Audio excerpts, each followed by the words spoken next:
చిరంజీవి గారు తన మనవరాలితో ఎంజాయ్ చేస్తున్న బ్యూటిఫుల్ వీడియో మీకోసం. నచ్చితే లైక్ చేయండి, ప్లీజ్ సబ్స్క్రైబ్.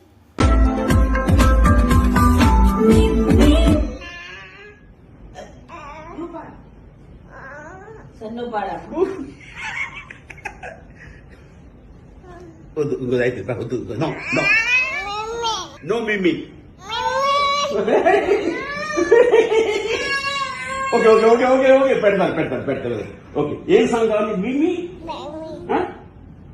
ఏం సాంగ్? నన్ను చూసి చెప్పు. ఓకే, ఏం కావాలి చెప్పు ఏం కావాలి? మిమిక్రీ చేస్తుంది బైబుల్. చెప్పు, నాకు వినపట్లేదు. చెప్పు పెద్దగా వినపట్లేదు. మిమి ఓకే, అది